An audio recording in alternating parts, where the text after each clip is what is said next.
Assalamualaikum warahmatullahi wabarakatuh. Oke, Ananda semua kelas 5B. Hari ini kita akan belajar materi fikih pada bab 1, mandi wajib ya, yaitu pada poin E dan F, yaitu tentang hukum dan tata cara mandi wajib. Jadi sambil melihat video ini silakan disiapkan pensil dan penanya dan di garis bawah hal-hal yang dirasa penting. Oke, anak-anak ustazah silakan dibuka bukunya pada halaman ke-9 ya. Di situ ada poin E, hukum mandi setelah haid. Hukum mandi setelah haid adalah wajib. Seorang perempuan yang telah selesai masa haid hendaklah ia segera mandi. Mandi setelah masa haid selesai biasa disebut mandi besar. Mandi besar adalah meratakan air ke seluruh tubuh dari rambut sampai kaki.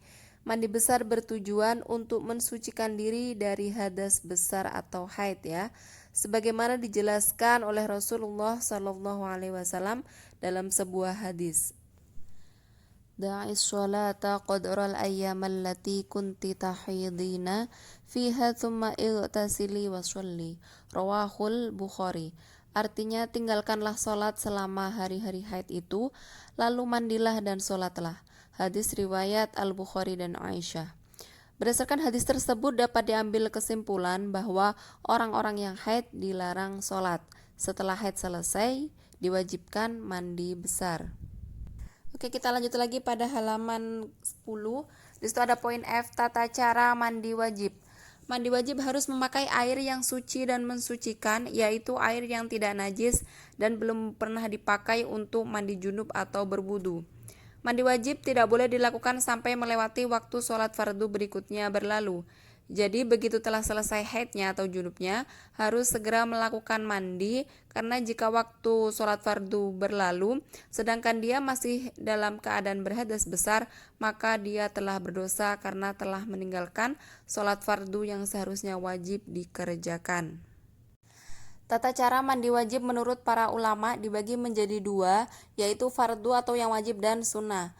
Mandi wajib disyariatkan sah karena tiga hal berikut. Yang pertama, berniat kepada Allah untuk mensucikan diri dari hadas besar. Niat adalah keinginan hati untuk menghilangkan hadas besar atau haid dengan mandi. Rasulullah SAW bersabda dalam hadis sebagai berikut, Innamal a'malu binniyat wa innama likulli imri'im ma nawa. Rawahul Bukhari. Artinya, sesungguhnya seluruh amal perbuatan itu harusnya dengan niat dan setiap orang itu tergantung pada niatnya. Lafaz niat mandi wajib adalah sebagai berikut. Nawaitul ghusla li raf'il hadasil akbari minal haidi fardhalillahi ta'ala. Artinya, saya niat mandi wajib atau junub untuk menghilangkan hadas besar karena Allah Subhanahu wa taala. Kemudian yang kedua, menyiramkan air ke seluruh tubuh sampai merata. Ketika menyiramkan air ke seluruh tubuh, usahakan tidak ada bagian tubuh kita yang tidak terkena air, mulai rambut sampai ujung kaki. Selanjutnya, menggosok bagian-bagian yang dapat digosok dan menyiramkan air ke bagian-bagian yang tidak bisa digosok sampai kita yakin bahwa air telah mengenai seluruh tubuh. Dan yang ketiga, mengalirkan air ke jari-jari dan rambut. Ketika mengalirkan air ke jari-jari dan rambut, kita harus mencermati tempat-tempat yang tidak terkena air seperti sela-sela jari, kaki, dan ketiak.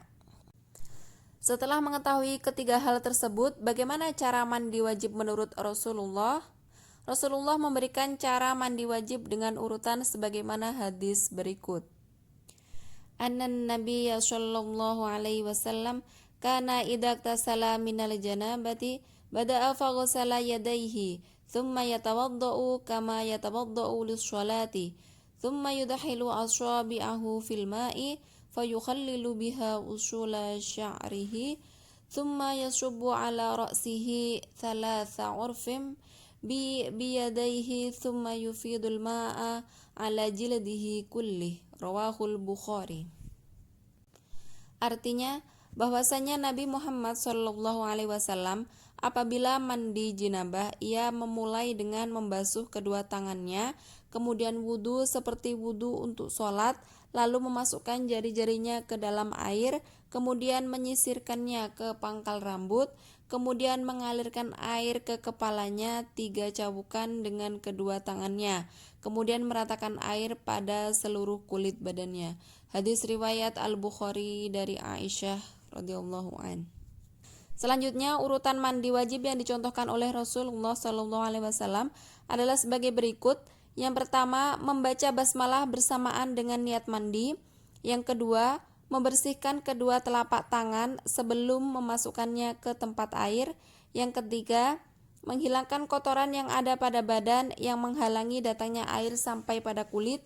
Yang keempat, apabila ada sesuatu yang menghalangi sampainya air ke kulit, kotoran yang ada wajib dihilangkan terlebih dahulu.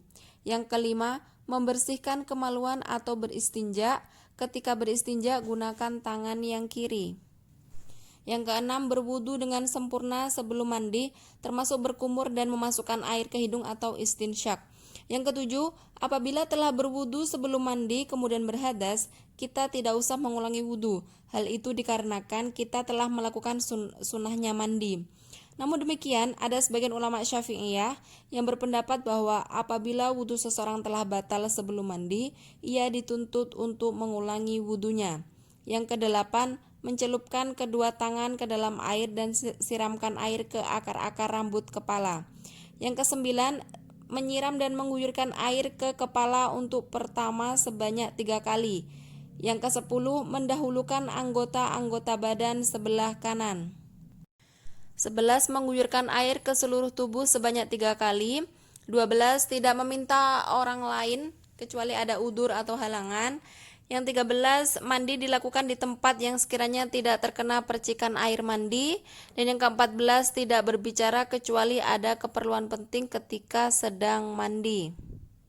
Oke, kita lanjut lagi pada penilaian sikap. Di situ berilah tanda centang pada jawaban yang sesuai dengan keadaan. Silakan dicentang masing-masing ya. Apakah ada di situ 10 pernyataan? Apakah itu sesuai? Kalau sesuai berarti iya, tapi kalau tidak sesuai berarti tidak ya. Silakan dicentang masing-masing.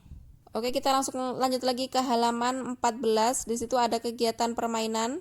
Ada mendatar dan menurun. Untuk yang mendatar, yang pertama persamaan kata haid yaitu menstruasi.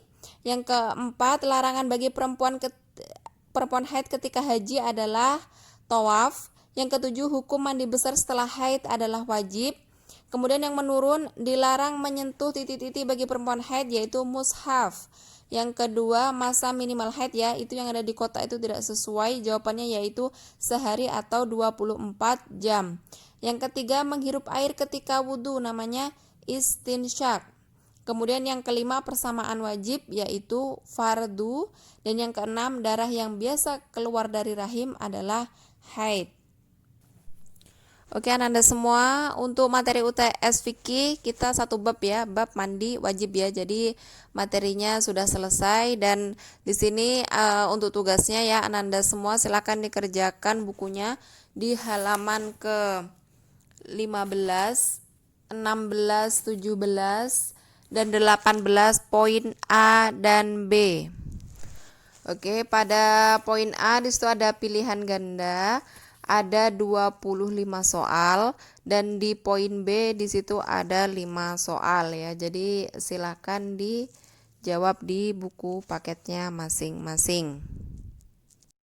Oke, Anda semua, di sini Ustazah mengingatkan kembali untuk tugasnya yaitu di halaman 15 sampai 18 bagian A dan B ya. Jadi silakan dikerjakan masing-masing ya.